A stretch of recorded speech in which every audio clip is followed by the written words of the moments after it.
Jeunes Congolais et perspectives d'avenir. Quelles sont les opportunités qui s'offrent aux jeunes pour réussir? Les jeunes peuvent-ils se démarquer et avoir un avenir radieux? Débat au féminin en parle ce samedi avec Prunelle Elongo, Marie-Louise Etchoumo, Yandou Azita. Elles sont toutes étudiantes et animatrices de la Congolaise 2.0. Débat au féminin, c'est tous les samedis après le journal de 13h et dimanche en rediffusion après le journal de 19h. Fidèle auditrice auditeur de Top Congo FM, c'est toujours pour nous un réel plaisir de vous retrouver, de vous savoir nombreux à l'écoute de votre magazine, le débat au féminin, un nouveau numéro. Nous nous retrouvons encore. Et aujourd'hui, le débat au féminin reçoit 3 jeunes dames. Elles sont présentatrices de l'émission congolaise 2.0 sur YouTube. Nous avons dans ce studio Prunelle Elongo. Bonjour Prunelle. Bonjour madame. Marie-Louise Echimou. Bonjour Marie-Louise. Bonjour. Et Yandou Azita. Bonjour à toi. Bonjour. Alors, elles sont également étudiantes. Elles vont nous dire dans quelle filière elles évoluent. Et avec elles, nous allons débattre autour du thème jeunes congolaises et perspectives d'avenir. Prunelle, vous êtes étudiante. Vous faites quoi exactement à l'université? Je suis étudiante en deuxième année de licence au Leadership Academia. Je fais comme faculté administration des affaires en gestion financière. Marie-Louise? Moi, je suis étudiante à l'Institut facultaire des sciences de l'information et de la communication. Et là-bas, je fais la communication, éducation et développement. Et Yandou? Je suis en L2 système LMD en économie à l'Université américaine de Kinshasa.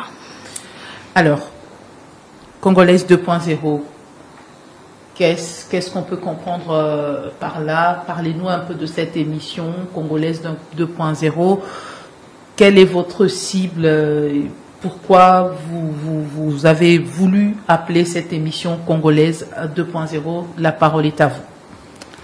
Alors, Congolaise 2.0, c'est une structure, tout d'abord parce que c'est vrai que c'est une émission, mais c'est d'abord une structure.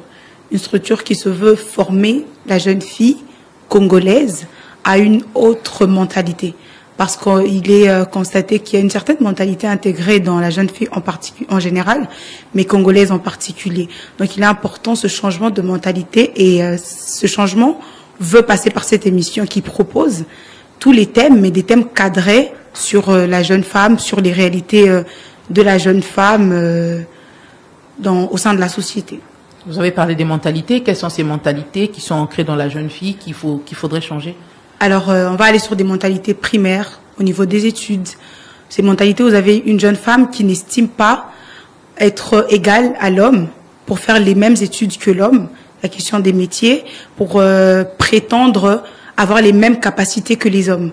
Donc, cette mentalité-là, donc ce besoin forcément de se rabaisser qu'a la jeune femme congolaise en pensant qu'il y a certains métiers qui lui sont propres et aussi en pensant que la vie c'est la facilité, que par sa beauté elle peut atteindre beaucoup de niveaux, des échelons alors que c'est d'abord le travail. Voilà. Donc vous êtes parti d'un constat du vécu de la jeune fille dans notre société. Oui, exactement. Ouais. Le vécu de la jeune fille dans la société congolaise. Donc, on est étudiante, on est plus proche des réalités de la jeune femme. Alors, lorsque vous êtes dans une université telle que la mienne, où vous avez des mentalités différentes, parce qu'on vient toutes des familles différentes, là, c'est la question d'éducation, mais vous avez aussi dans le mindset, la mentalité de la personne, l'état d'esprit, une faiblesse. Ce n'est pas forcément peut-être exprimé clairement, mais tu sens que même dans sa façon de voir la vision et tout, elle est tellement limitée qu'elle ne se voit pas égaler à un homme, que ce soit même dans des postes ou même dans la mentalité en fait. Elle se dit que l'homme est comme ça, alors que la femme doit être, comme on dit, un petit peu plus soft, alors que non. Donc ça part de ce constat-là où dans la jeunesse. Et non seulement être égal à l'homme, mais également pour donner des raisons à la femme d'être traitée à sa juste valeur. Parce que comme elle a dit ma consoeur, il y a des mentalités qui font que certaines femmes ne peuvent pas se voir au-delà de d'un besoin basique, si je peux l'appeler comme ça. Elles vont juste se dire, voilà, j'étudie, je grandis, Nabali et Sili. Vinanga et Bongi Kaboué. Alors que non, nous, ce qu'on veut, c'est justement montrer à ces jeunes femmes, partant des exemples que nous sommes nous-mêmes. Que le mariage, c'est pas une finalité. Non, Faire des enfants, c'est pas une finalité. pas du tout. Pas du tout. On peut faire mieux, on peut être marié, avoir ses enfants et aller au-delà. Exactement. Voilà, exactement. D'ailleurs, pour compléter, pour compléter mes consoeurs, la Congolaise 2.0, notre but même, c'est d'aider ces femmes qui peut-être ne sont pas conscientes ou ne savent pas qu'elles peuvent avoir un rôle très important dans la société. Parce que lorsqu'on remarque les comportements de nos jeunes sœurs, même par leur façon de penser, comme on dit mes consoeurs, elles ne se rendent pas compte qu'elles ont aussi... De vos jeunes sœurs seulement ou même vos amis? De nos amis, à Notre l'université, notre entourage en général, des femmes. Donc des jeunes dames ou des jeunes femmes comme nous. Tu te rends compte qu'il y a des filles, pour elles sont juste limitées. Elles voient plus loin. Et notre émission, notre but pour nous, c'est de faire sortir cette fille qui est chez elle, ou peu importe dans le 4 coins de Kinshasa ou de la RDC, qu'elle se rende compte qu'elle a de la valeur déjà de 1 et qu'elle peut faire beaucoup plus. Qu'elle sorte de sa zone de confort. C'est-à-dire, on remarque bien aujourd'hui, même nos mamans disent que moi, si il faut aller à la cuisine, c'est bien, mais tu peux faire bien plus que ça. Donc, c'est un peu pour dire que la femme doit arrêter d'être cachée. Va de l'avant, revendique tes droits, entreprends, t'as pas besoin d'attendre l'argent. En apprenant à préparer également. Oui, évidemment. La cuisine reste toujours un domaine très important. Quand je dis ça, je ne néglige pas les domaines du mariage, les ménages. Non, c'est important. D'ailleurs, nous, toutes ici, on sait faire les ménages, on sait faire quelque chose. Marie, qu'on est venu ici, on a eu à faire des tâches le matin. Mais c'est juste que la femme doit apprendre à entreprendre. Aujourd'hui, comme l'a dit Marie-Louise, les filles se disent que, ouais, moi, il faut que j'aie un homme riche. Moi, je dois avoir une maison. Il faut tout un homme doit payer. Alors que tu peux avoir tout ce que tu veux si tu bosses dur. C'est-à-dire, tu étudies, soit tu fais des formations, tu entreprends, tu fais un petit business, même si ça va commencer par un petit rien, mais au moins tu seras contente de savoir que tu gagnes un petit quelque chose, tu peux te faire plaisir, tu peux même aider à la maison. Donc, on doit enlever ça dans la mentalité des jeunes femmes congolaises, qui sont pour elles, il faut kakana bala, mobile yambongo. Toi aussi, tu peux avoir de l'argent. Tu peux être cette femme qu'on regarde, celle-ci, elle a beaucoup d'argent parce que là, il y a à faire ça. Et notre but, c'est vraiment de montrer à la jeune femme congolaise qu'elle vaut bien plus que ça. Donc, vous venez, si je comprends bien, votre émission Congolaise 2.0 vient un peu révolutionner la femme, changer les mentalités de la femme et surtout de la jeune fille. Quelle est votre cible? Vous ciblez quelle tranche d'âge? En tout cas, on cible plus les jeunes filles des 0 à 25 ans. Donc, pour nous, les jeunes dames comme nous, les jeunes filles, même nos petites sœurs qui sont au lycée, d'ailleurs surtout elles, parce qu'on s'est dit que à leur jeune âge, elles sont un peu vulnérables et elles n'ont pas encore conscience de beaucoup de choses qui se passent dans la société. Alors notre but même, c'est de faire des descentes sur terrain, de communiquer, d'avoir des discussions, des débats avec nos jeunes sœurs, question de savoir qu'est-ce qu'elles ont comme préoccupation, traiter des sujets tabous, parce que il y a des choses que des fois on apprend à l'école ou à l'université et à la maison, on n'a pas le temps, peut-être les parents, par rapport à notre société, beaucoup de sujets sont tabous. Alors, si on peut traiter ça avec nos jeunes sœurs, peut-être les ouvrir les yeux sur certains domaines de la vie, c'est un peu... Je suis curieuse de savoir de quoi traite votre émission, le contenu, les sujets autour desquels vous débattez, tournent autour de quoi? Alors, nous avons des sujets comme leadership féminin, masculinité positive, entrepreneuriat, retour aux cultures. En fait, il est vrai qu'il y a des... Vous faites venir des experts ou vous les traitez seuls? L'optique, c'est celle-là, de faire venir des experts. Mais dans un premier temps, nous parlons de cela par rapport à notre connaissance et aux réalités que nous avons.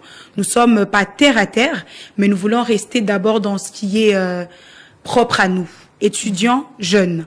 Qu'est-ce qu'on pense du leadership? Étudiants jeunes, qu'est-ce que tu penses de la masculinité positive? Et de tous ces sujets-là, pour essayer un peu de montrer à ces personnes-là qui vont nous suivre, parce que notre cible, c'est d'abord la jeune femme, qui a ces sujets qui paraissent un petit peu tabous.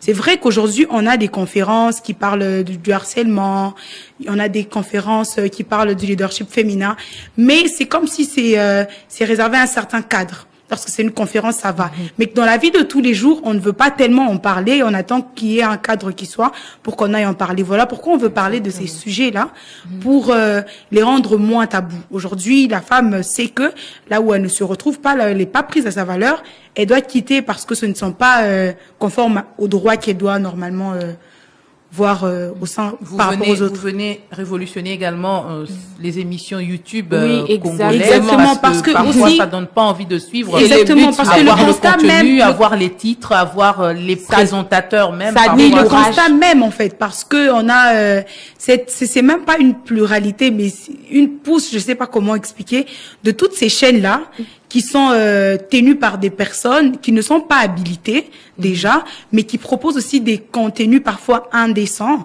et qui ne font que obstruer en fait la conception du jeune. Parce qu'aujourd'hui, vous avez un jeune qui est dans son téléphone, YouTube, Phoenix, je sais pas, TikTok, mais quand tu regardes le flux du contenu qu'il utilise, ce n'est pas des choses importantes. Ça n'édifie pas. Ça n'édifie pas. Donc ce constat-là nous pousse à nous, on se dit, ok, il faut qu'on crée un contenu éducatif. Et on fait les choses autrement. Voilà. Oui, on fait alors, les choses autrement. le sujet autour duquel nous débattons, c'est jeunesse congolaise et perspectives d'avenir. Comment voyez-vous l'avenir de cette jeune fille congolaise? Est-ce que il y a des opportunités qui s'offrent à cette jeunesse et quelles sont ces opportunités? Alors, pour répondre à la question des opportunités. Oui, Biandou. Moi, je vous dirais déjà que les opportunités, c'est comme un autobus. Un proverbe le dit. Les opportunités, c'est comme un autobus. Après que l'un part, il y en arrivera d'autres. C'est à nous de savoir les saisir. Alors, pour les perspectives, d'un point de vue de jeunes, tels que nous sommes, en tant qu'étudiante, déjà, je peux pas pointer du doigt l'État congolais en disant que on nous aide pas assez, on nous soutient pas assez. Mais c'est le langage de tous les jours. Non, parce que c'est faux. Moi, justement, certains diront, mais comment elle peut le dire? Mais moi, j'ose le dire, je vous le dis, c'est faux. C'est juste par manque de connaissances que l'on le dit. Il y a des incubateurs qui ont été créés bien avant que je commence à être à l'université, qui existent et qui existaient déjà bien avant que j'ai envie de me lancer dans l'entrepreneuriat. C'est juste que nous, jeunes, on n'a pas été informés de cela. Je pense que mes consoeurs seront d'accord avec moi que comme incubateur principal, ici en RDC, on a l'ANADEC, justement, qui favorise justement l'entrepreneuriat, surtout des femmes. Vous pourrez faire des recherches, vous verrez que leurs critères premiers, bon, on peut pas dire seul critère, mais c'est plus pour les femmes. Ils recherchent des femmes qui veulent entreprendre. Nous avons reçu dans cette même émission, il y a quelques mois, une jeune dame qui est encadrée par l'incubateur Queer de l'ANADEC. Elle fabrique des chaussures, elle fabrique des sacs à main. Oui, j'ai vu ça. Voilà, pour dire que on peut pas tout le temps accuser l'État de ne pas nous soutenir. Si nous-mêmes on ne donne pas cette motivation, on ne prouve pas que l'on veut vraiment se sortir du guêpier dans lequel on est. C'est bien beau de dire, vas-y, je fais l'université, j'ai fini, j'ai mes diplômes, mais t'as la Congo, Fati la Bissau, tout ceci, tout cela, alors que de toi-même, tu ne veux pas entreprendre, tu veux pas mettre la première pierre à ce que tu veux construire. Et désolé, mais moi, quelqu'un de comme ça, c'est quelqu'un de fainéant qui peut pas voir loin. Désolée, oui, mais... pour Marie-Louise, des opportunités. Quelles sont ces opportunités qui s'offrent à la jeunesse? Les opportunités, d'abord, c'est ce changement-là dans la société. Donc, nous avons une société qui est très dynamique. Hier encore, nos grandes sœurs, nos mamans pouvaient dire j'ai des projets, mais je n'ai pas. On ne laisse pas la place. Disons, on ne laisse pas la place. Il y a beaucoup de blocages. Il fallait qu'elles se battent. Mais on a eu des femmes qui se sont battues. Aujourd'hui, ce n'est pas qu'en République démocratique du Congo, mais dans le monde, on a un dynamisme ou un mouvement où les hommes sont en train de plus accepter les femmes. On a des lois, on a des dispositions juridiques qui permettent aux femmes, en fait, de plus entrer dans la société professionnelle.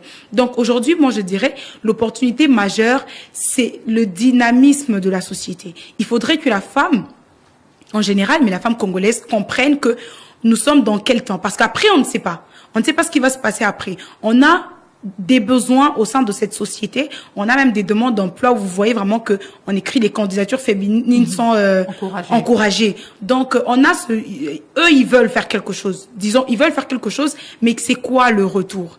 On a des personnes qui veulent faire quelque chose, mais les femmes qui ne sont pas suffisamment formées pour voilà. ça. Bon, la Là question aussi, de la formation. Bon, on reviendra sur ça, on parle des opportunités. Donc voilà, donc il n'y a pas des femmes, je dirais, sur le marché de l'emploi. La femme, je ne dirais pas qu'elle est formatée, mais c'est un peu comme ça en fait. Il n'y a pas de femmes sur le marché de l'emploi. Pourquoi et comment? Pourquoi Moi, je dirais par peur. Oui, moi je dirais aussi parce que elles veulent pas essayer. Mais on voit à chaque clôture d'année académique, c'est des filles que nous voyons dans la ville, sur les véhicules, en train de chanter qu'elles ont fini. Tout part de ce qu'on est en train de dire, mentalité, c'est la mentalité. Parce que c'est vrai, aujourd'hui, en République démocratique du Congo, je suis désolée de le dire, mais le diplôme en lui-même n'a plus cette valeur. Parce que aujourd'hui, on a, aujourd'hui, j'aimerais en parler aussi. Aujourd'hui, on a ce phénomène de points sexuellement transmissibles.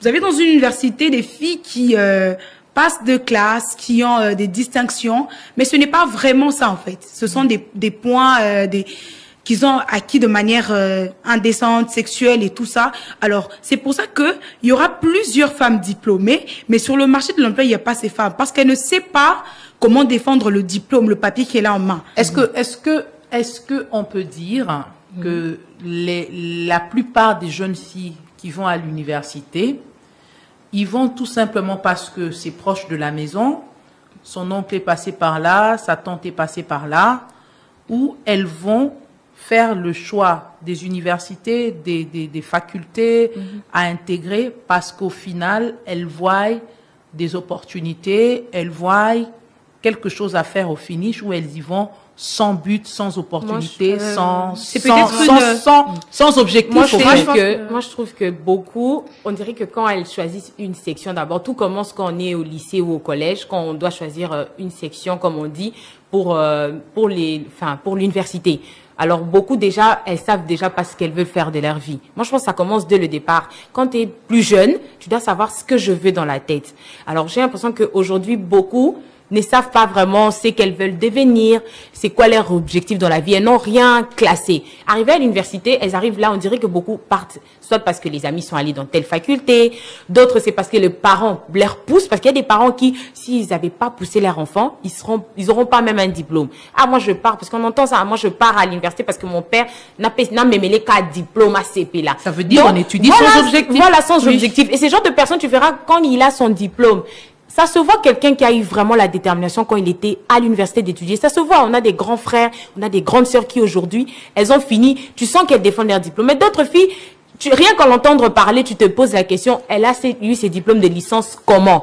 Elle n'a aucune faculté, donc elle sait pas, elle est perdue. Elle, il faut qu'elle suive les amis. Ah, moi je dois faire ça, moi je dois voyager, moi je dois... Alors donc, il y a rien dans la tête. Les opportunités existent, mais mal exploitées. Oui, il y a des opportunités. Moi, je suis d'accord avec ce que Biondo a dit. On a des opportunités. On va pas quand même être méchant en disant que l'État congolais ne fait rien. C'est vrai qu'il ne fait pas peut-être à 100%, mais il fait déjà beaucoup. Il y a des opportunités. Il y a l'université, il y a des opportunités de travail, comme a dit Marie-Louise. Il y a des offres d'emploi. Des fois même, c'est écrit dans les murs. Tu verras, on fait des offres d'emploi, mais le Congolais n'aime pas lire. Il y a un autre truc, les formations, un autre domaine, les formations. Les gens ne veulent pas apprendre plus. C'est quand tu pars à l'université, tu es limité. Moi, il faut, comme j'ai fait les droits, je m'arrête au droit. Alors que quand tu vas peut-être aller dans une entreprise pour postuler, il y a divers postes. On peut avoir besoin d'une secrétaire. Il faut être fort, par exemple, en informatique, l'anglais. Et toi, tu es juste limité. Moi, comme j'ai seulement fait l'économie, je m'arrête là. Alors que dans ce monde aujourd'hui, beaucoup de choses évoluent. Les digital a pris une place très importante. Donc, si tu ne veux pas te prendre des formations, tu ne veux pas rajouter un plus dans tes diplômes, c'est devenu comme si ton diplôme, c'était juste un bout de papier. Mais est-ce que vous qui étudiez à l'université, on vous pousse à aller au-delà de la faculté que vous êtes en train de suivre? Oui, est-ce qu'aujourd'hui à l'université, on vous pousse à rajouter un plus à la formation que vous faites? Est-ce qu'on vous dit aujourd'hui, tu finis en droit, ne te limite pas là, tu peux embrasser une autre filière, tu peux faire d'autres formations? Les professeurs, les enseignants, ils sont ouverts. Et eux, ils de comprennent plus en plus, c'était pas le cas. Ils comprennent mieux, en fait, qu'il faut une remise à niveau parce que le système peut être éducatif ou encore de l'université, tout ça peut être archaïque. il peut être resté, enfin, il peut rester encore dépassé, voilà. Il peut être dépassé, mais ils sont tout le temps là en train de nous motiver. Vous devez faire des recherches, vous devez faire des formations. Parce qu'aujourd'hui, la connaissance est en train d'évoluer. Elle est dynamique. Donc, les connaissances que vous avez, ici à l'université, elles ne s'arrêtent pas là. Il y a beaucoup d'autres choses qui sont... Aujourd'hui, vous allez avoir une loi et demain, ça change. Et après demain, mais quand vous restez dans ce qui est archaïque, vous ne savez pas évoluer et vous êtes dans... Et moi, j'ai souri parce que quand tu parlais de recherche, je revois à l'université des recherches, des gens qui ne font pas leur TP, qui viennent recopier les exactement, ça c'est exactement les travaux de fin de cycle, de fin on donne à quelqu'un d'autre. Est-ce que avec ça, les jeunes se préparent à être utiles à la nation? Non, est-ce que c'est ça que vous voulez aussi combattre? Ça c'est non, ça c'est quand tu fais ça, quand tu fais ça. Okay, allez-y. On est tellement intéressés par le sujet. Bon, les étudiants, quand ils font ça, moi, personnellement, je trouve que tu ne t'aides pas toi-même. Avant d'abord d'être utile à la société, toi-même, qu'est-ce que tu fais? Tu vas apporter quoi? Alors, quand tu fais ça, c'est vrai, on fait pour toi les TP, on fait ceci. Mais nous tous, on va se retrouver au bureau ou au boulot. Tu seras peut-être un jour cadre quelque part et tu sais à peine rédiger peut-être un contrat ou faire ne fût-ce qu'une lettre, une déposition. Et c'est vraiment dommage. Moi, je trouve que dans les universités, les autorités scolaires, universitaires, académiques, devraient être plus dures. En ce qui concerne, par exemple, les TP ou en ce qui concerne les cours qu'on étudie. Parce qu'aujourd'hui, moi, j'ai remarqué, dans beaucoup des universités, on est plus dans la théorie. Beaucoup de théories, mais aucune pratique. Et ça aussi, ça n'aide pas parce que quand quelqu'un sort de l'université, en fait, tu te rends compte qu'on t'a juste, c'est comme un enfant qu'on a, voilà, c'est comme un enfant qu'on a laissé seul, voilà, débrouille-toi. Alors que l'université, c'est un peu comme un parent qui doit t'accompagner, doit être là. Et c'est aussi la pratique. C'est comme le maman quand elle nous apprend à préparer. C'est pas qu'elle te dit, bon, il faut que tu mettes l'oignon, c'est cela. Mais maman te montre. Voilà, fais ceci. Et c'est ça qui manque, au fait, dans l'université.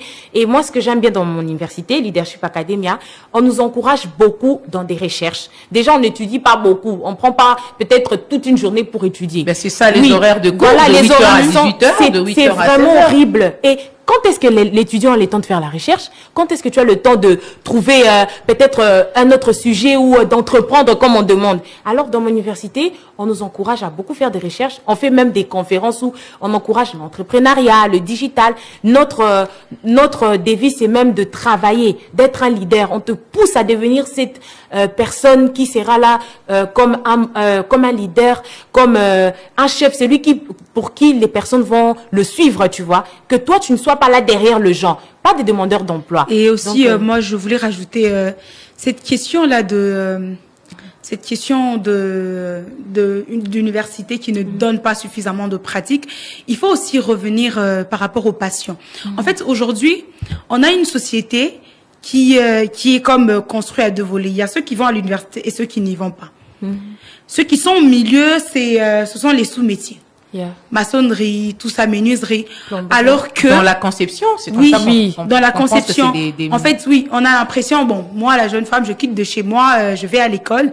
Une fois que je termine l'école, soit je me marie, soit je vais à l'université. Alors qu'il y a la question de la passion. Aujourd'hui, on a des études en République démocratique du Congo qui ne correspondent pas aux passions que l'on a. Il y a d'autres, il y a un manque, en fait. Ce manque-là crée que le manque d'études par rapport aux passions que nous avons fait que on s'oriente parfois vers des études que nous n'avons pas l'intention de faire, que nous ne voulions pas faire au départ, mais que nous faisons justement parce qu'il fallait qu'on aille à l'université. Donc moi, c'est vrai que je peux condamner ou dire que ces femmes se comportent mal ou ces jeunes, mais aussi poser la question en fait, parce que la réussite ne passe pas que par le chemin de l'université ou de l'école. Donc il est possible que ces personnes, si elles ne se retrouvent pas au niveau universitaire, c'est peut-être parce que c'est pas à ça que ils sont appelés, habilités. Ils ont peut-être d'autres choses qu'ils peuvent faire, et c'est juste question de comprendre ça et de se dire que tu peux faire autre chose à côté. Oui, par rapport à ce qu'elle a dit, qu'il faudrait plus privilégier la passion. Non, mais moi je suis un peu contre par rapport à ce que tu as dit, dans le sens où la passion ne suffit pas pour réussir dans une branche. Non, ce n'est pas... Pardon, le bico. La passion ne suffit plus. actuellement pour réussir dans la vie. C'est comme si moi par exemple, je suis passionnée de guitare et tout ça et de chant. C'est pas pour autant que j'ai une belle voix. J'aime ça, je suis passionnée de ça. J'ai même pris des cours pour ça. Mais c'est pas pour autant que je suis habilitée à le faire. Non, c'est pas non, ce n'est pas. Vous laissez-la parler comme ça, vous allez. Parce que tu as dit ceci. J'ai compris où tu voulais en venir dans le sens où il faut faire des choses qui nous passionnent. Non, en fait, nous on a aussi des aptitudes, ça compte. Ben, c'est justement ça, en fait.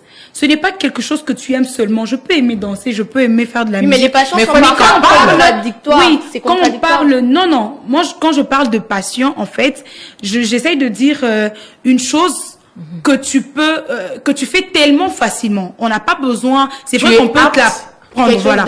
Oui.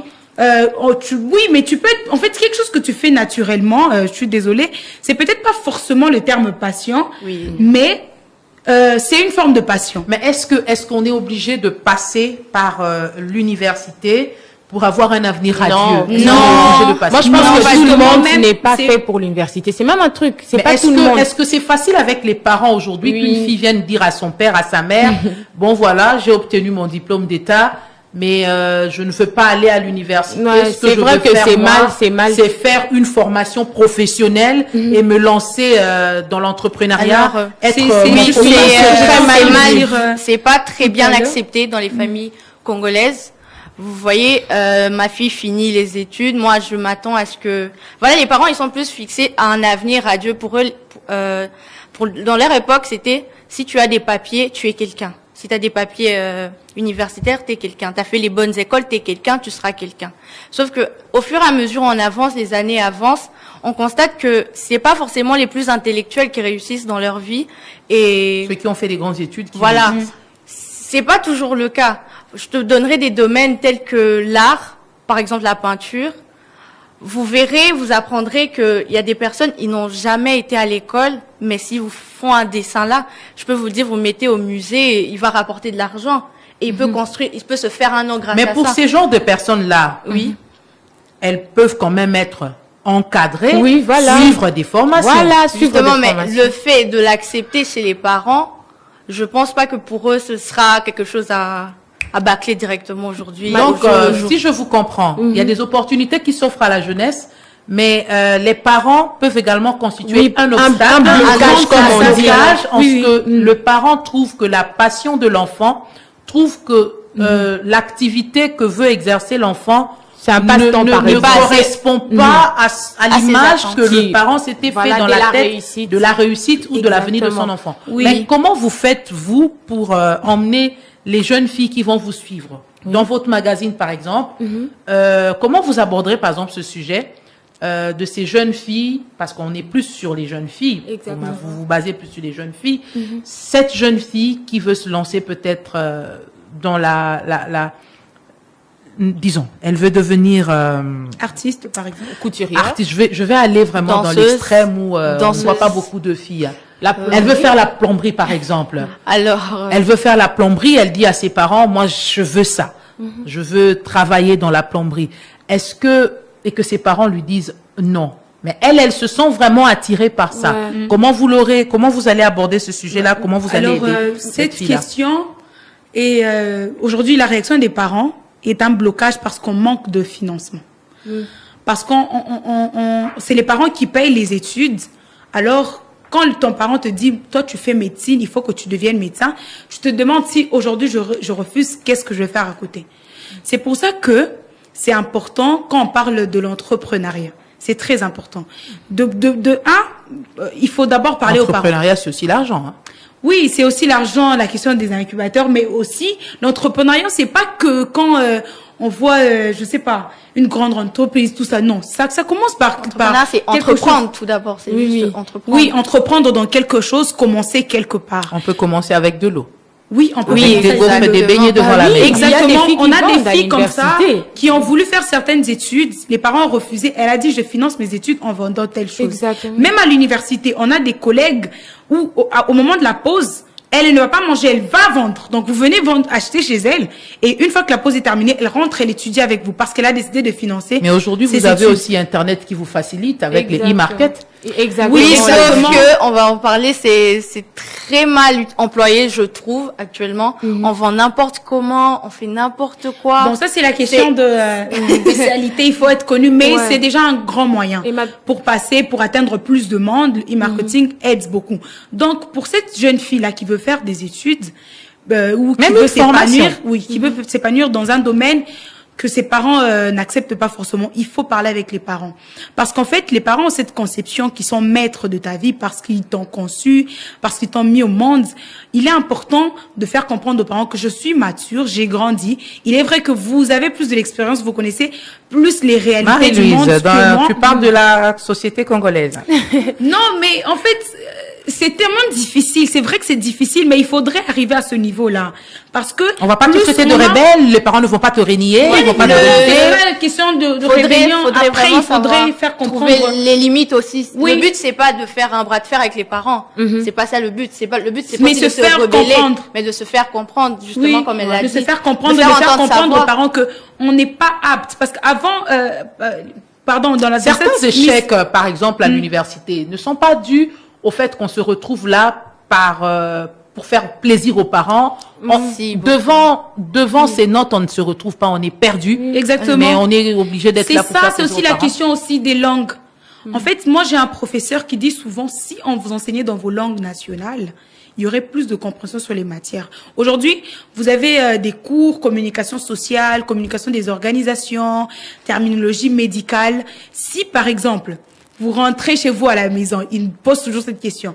Si votre grand-mère vous demande de lui réexpliquer votre cours dans votre langue, est-ce que vous pourriez le faire? Il n'est pas dit que non, on doit enseigner en lingala ou non. Mais le problème, c'est qu'il y a des gens, ce n'est pas un défaut, qui ne connaissent pas forcément le français, qui ne savent pas forcément et qui ne comprennent pas. Je peux vous dire qu'au niveau de l'EPST, on a l'enseignement primaire, secondaire et technique, on a relancé ce programme d'enseignement en langue nationale parce qu'on a constaté après étude qu'une personne qui apprend dans les 3 premières années dans sa langue du milieu comprend mieux le français à partir de la 4e primaire qu'une personne qui commence directement avec le français. Un enfant qui vient de sa maison où on parle le lingala, qui atterrit à l'école avec le français, vous lui créez des blocages. Oui, vous lui créez des blocages. C'est même pas qu'il est bête. Il ne comprend pas, en fait. Il n'a pas, en fait, l'équivalent des termes que vous employez dans sa langue. Il sait pas faire la traduction. Donc, c'est tellement important. On a aussi des grands comme ça. 25 ans, mais il ne connaît pas forcément tous les termes techniques. Il ne connaît pas vraiment le français. Donc, quand vous employez certains termes, il est perdu. Ce qui fait aussi qu'il échoue parce qu'il a une feuille d'examen où il y a un français qu'il estime être compliqué. Et il ne répond pas. Donc, bon, on va pas dire, va faire la maçonnerie parce que tu sais pas parler français. Mais c'est aussi une remise à niveau. Mais alors, je voulais rajouter quelque terminer, chose. on va commencer à chuter. Terminer d'abord. Je voulais rajouter quelque chose. Quand vous avez posé la question, qu'est-ce qui fait que... Sur les échecs. En fait, pas sur les échecs, mais pourquoi les parents ne veulent pas que... Le blocage. Ouais, les blocages. Est-ce qu'il constitue un obstacle? Moi, je pense que si c'est parce que dans notre pays, les métiers tels que maçonnerie, plomberie, non seulement il n'y a pas des études, ne sont pas valorisés. Voilà, ne sont pas valorisés. Il n'y a pas des études pour ça. Et aussi, il y a des études, il y a des études, mais disons que c'est pas seulement vulgarisé. Oui, il y a aussi un autre problème, c'est que les parents se disent que mon enfant va faire maçonnerie, il va ramener quoi, il va gagner quoi. D'un côté, ce sont des... C'est pas rentable. Voilà, c'est pas rentable. Et c'est des fois, c'est la faute aussi de nous-mêmes, Congolais, parce que aujourd'hui, je donne un exemple. Tu prends quelqu'un qui veut faire... mais le même maçon, tu l'emmènes en dehors de la RDC, il va en Europe. Tu prends un maçon, il vient, tu as besoin peut-être qu'il fasse, il réajuste quelque chose chez toi. Il peut te dire, paye ça à 10 000 francs. Ah, pourquoi, cher boyer? Donc, tu dénigres déjà pour cette personne, il peut pas payer peut-être 10 $ à un maçon. C'est trop. Pourquoi? Moussala Mouké boy. Alors que, des fois, on oublie que ce n'est pas facile. Par exemple, les dépanneurs, ceux qui portent des charges dans le dos, ils peuvent demander que 3 000 francs. Mais tu verras les gens discuter, en faire tout un problème. Alors que, ils souffrent. Des fois, ils sont là, ils prennent avec leur chariot, ils ramènent des trucs de longue distance. Mais s'il faut prendre un dépanneur, par exemple, qui ont des grands camions, des trucs, et même s'ils te demandent 100 $, ok. Là, tu acceptes. Il nous reste voilà. Moins de 15 minutes, je crois. C'est un peu ça. C'est juste, je voulais rajouter la mentalité. Aussi, l'État doit faire en sorte que les métiers soient valorisés. Mais aussi et surtout la question de représentativité. C'est ça le plus gros problème. On n'a pas des leaders. On n'a pas de modèles. On n'a pas de gens qui ont excellé dans ce domaine. Exactement. Où tu peux dire à maman, aujourd'hui, moi, je veux faire la musique. Tu sais, tu connais Dena Moana. Ah, Dena Moana, aujourd'hui, elle voyage, elle fait des tournées comme ça. Je veux être comme elle. Alors, maman, quand elle va juger, ah, ok, Dena Moana, elle a excellé. Tu peux faire ça. Mais quand maman voit, tu veux faire plomberie. Plombier n'a jamais été plus que ce qu'on connaît de plombier. Mais non, toi, tu veux faire plombier. Même si tu me dis déjà, j'ai pas les moyens de t'envoyer ailleurs pour que tu puisses le faire mieux. Donc, ici, en République démocratique, tout le monde, tu fais faire plombier. Donc, c'est pas forcément méchant. Les parents voient juste l'avenir. Ils se disent, tu seras demain parent. Est-ce que, avec le métier que tu vas faire, tu vas subvenir aux besoins de tes enfants ou est-ce que tes enfants souffriront? Donc, c'est important aussi cette représentativité, d'avoir des femmes qui se lancent, ou des hommes, des femmes, des jeunes qui se lancent dans des métiers pour demain devenir des modèles pour ceux qui viendront après et se dire, je veux être comme Marie-Louise, je veux être comme Prunelle parce qu'elle a fait ça et qu'elle a réussi dans cette vie. Donc, c'est vraiment une question de représentativité. Et qu'on essaye aussi en ce qui concerne l'école, et que quand on voit, par exemple, qu'un enfant, quand on fait des tests là d'admission, par exemple, pour passer en 3e, il y a des enfants, peut-être, déjà, tu peux comprendre, il n'est pas fort en maths. Il n'est pas fort en littéraire, ou qu'on essaie d'orienter même ses enfants, ou qu'on ait même des méthodes où on appelle, parce que beaucoup des enfants ne connaissent pas les métiers. Ils savent pas peut-être qu'il y a, pour faire ça, pour faire telle faculté, ça va t'emmener à être plombier, ou faut être géologue. Tout ça, on ne sait pas. Nous, on connaît toujours les plus connus. Si on peut même emmener ces personnes eux-mêmes à parler de leur expérience, par exemple, un géologue, un maçon, un architecte ou un décorateur intérieur. On prend toutes ces personnes. Donc, un peu plus d'échanges au niveau des écoles. On échange avec les élèves. Que le monde métier professionnel, en fait, bouge vers cette formation, ces enfants-là, en fait. Et peut-être des ambitions. Exactement. Oui, exactement. Parce qu'on a un enfant. Aujourd'hui, par exemple, nous, quand on était enfants, c'est un peu comme si on savait, tu vois, et quoi? Ah, moi, je veux faire ceci, mais aujourd'hui, moi, je trouve que c'est, non seulement ce n'est pas vu. Il n'y a plus de modèle. Non. Il n'y a plus de modèle. Du coup, les enfants ne savent pas quoi faire. Elle peut aimer quelque chose, mais elle sait même pas. Qu'est-ce que je dois faire pour finir dans ce que j'aime? Donc, c'est important qu'il y ait des journées portes ouvertes dans les écoles où il y a des experts, des modèles qui viennent parler de leur métier pour que l'enfant sache que, ah, ok, comme j'aime admirer le ciel, je peux faire l'astrologie, je peux faire ça parce que j'aime ceci. En fait, moi, j'aime tout ce qui est design, tout ce qui est, tout ça, je peux faire la décoration d'intérieur. Parce que après, quand il finit en scientifique, il a que bon, moi, je peux faire seulement la médecine. Oui, ou soit tu fais la physique. Alors qu'il y a plusieurs débouchés lorsqu'on fait les options que nous faisons À vous entendre, jeunesse congolaise et perspectives d'avenir, il y a plusieurs ouvertures. Seulement, on ne sait pas comment y arriver, on ne sait pas quelle voie emprunter pour arriver. Rapidement, on va parler des obstacles. On a déjà parlé des parents qui font des choix, mais en dehors des parents qui font des choix à la place de leurs enfants, ou des jeunes eux-mêmes qui ne savent pas quel choix opérer, quels autres obstacles se présentent à l'épanouissement des jeunes aujourd'hui dans la société?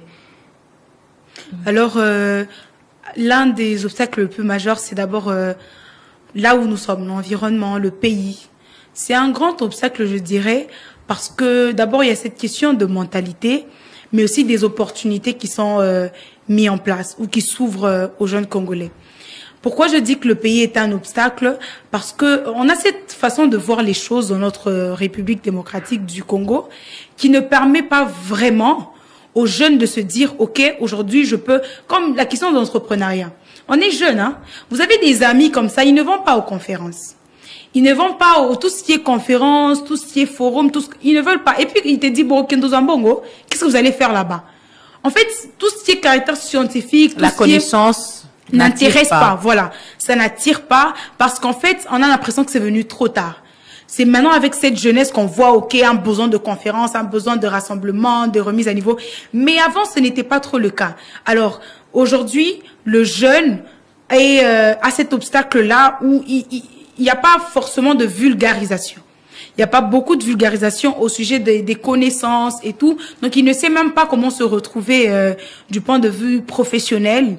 Donc, ça fait partie des obstacles que je peux relever, en fait.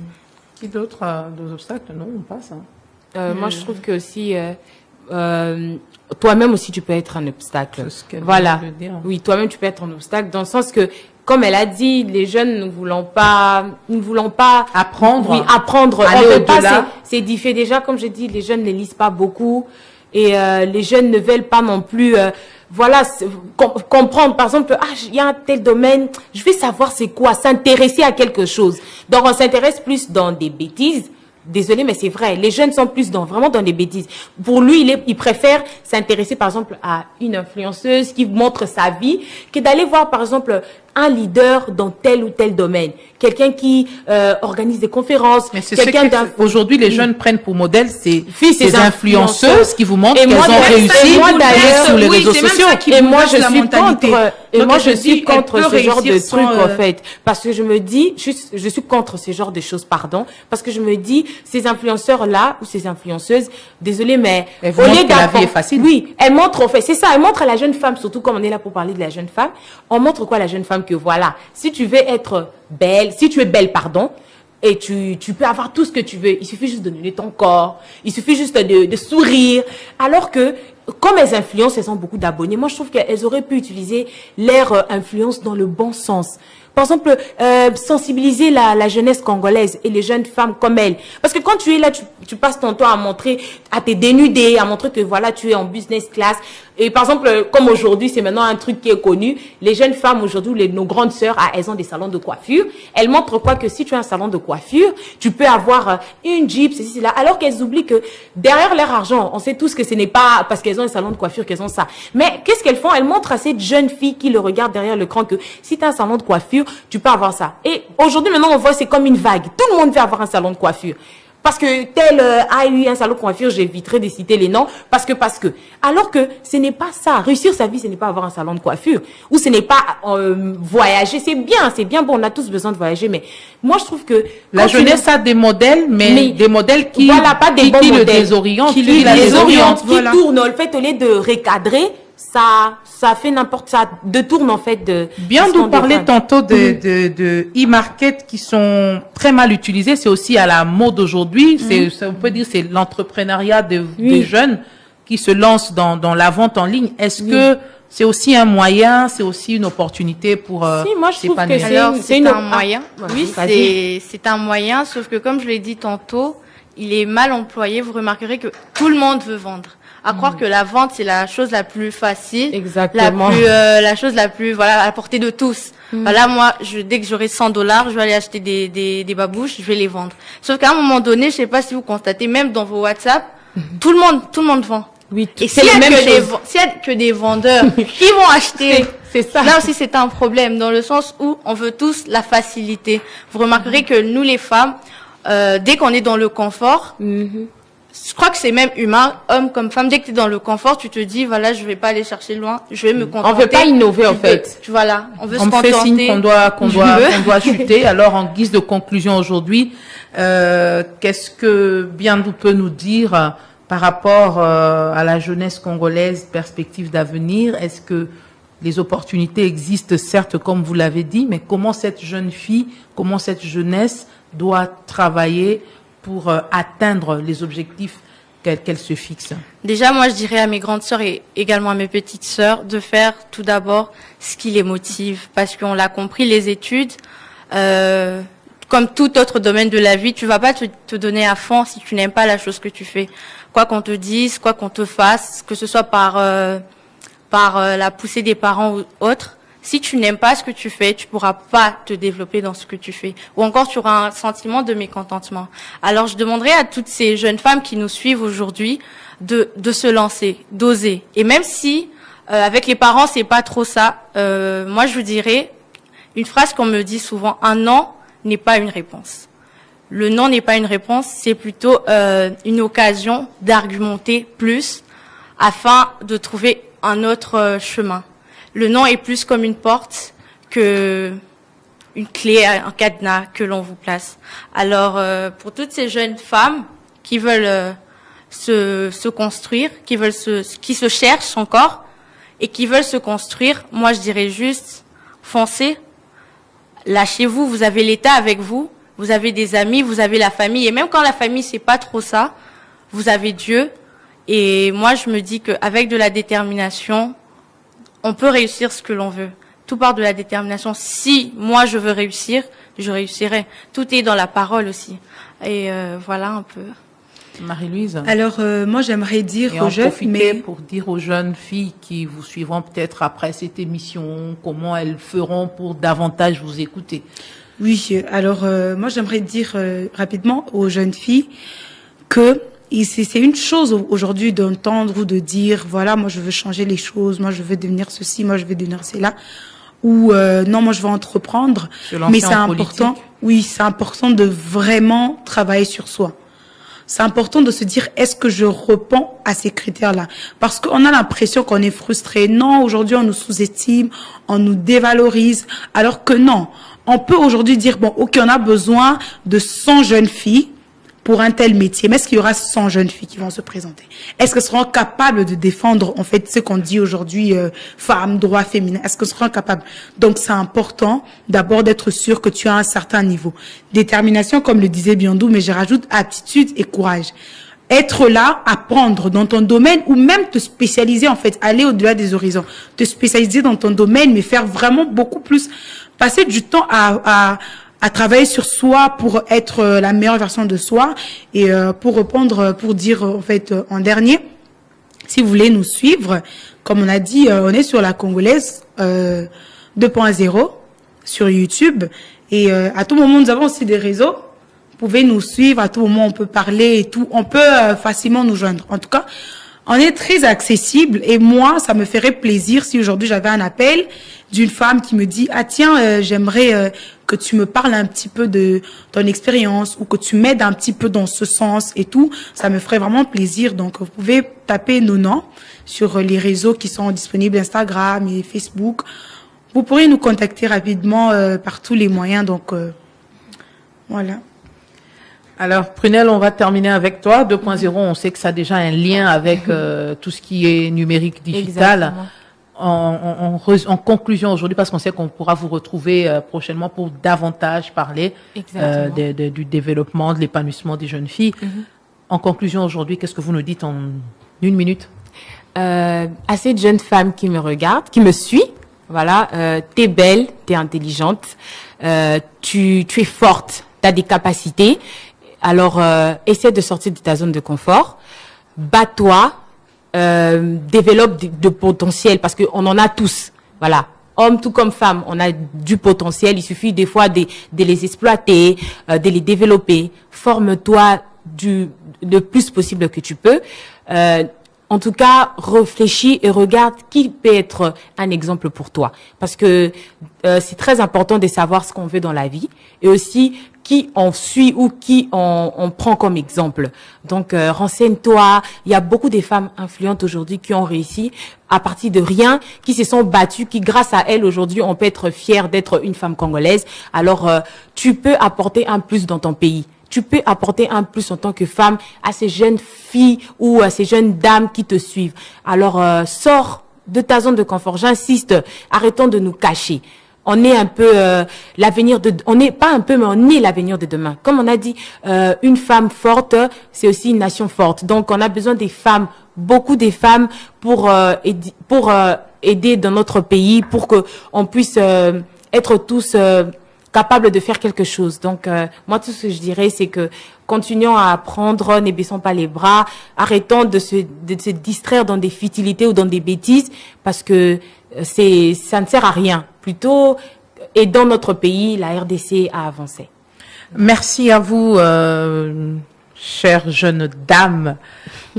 C'était un plaisir de vous avoir dans ce studio. Prunelle Elongo, Marie-Louise Eshimou et Biandou Azita. Avec vous, nous avons parlé de la jeunesse congolaise et perspectives d'avenir. Merci à Isabelle Mwengo qui nous a aidé dans la préparation de cette émission. Miguel Mena qui a tout coordonné. Alain Pascal Mungu qui a assuré la prise de son et Patrick Mungongo qui était du côté de la prise de vue. Nous nous retrouvons très prochainement pour un autre numéro. N'oubliez pas, si vous voulez encore écouter ces jeunes dames, suivre tout ce qu'elles développent comme idées, les encouragements, vous pouvez les retrouver. Elles vous ont dit sur Congolaise 2.0. C'est sur YouTube. Nous allons vous dire au revoir pour aujourd'hui et on se fixe rendez-vous pour très, très bientôt. Jeunes Congolais et perspectives d'avenir. Quelles sont les opportunités qui s'offrent aux jeunes pour réussir? Les jeunes peuvent-ils se démarquer et avoir un avenir radieux? Débat au féminin en parle ce samedi avec Prunelle Elongo, Marie-Louise Etchoumo, Yandou Azita. Elles sont toutes étudiantes et animatrices de la Congolaise 2.0. Débat au féminin, c'est tous les samedis après le journal de 13h et dimanche en rediffusion après le journal de 19h.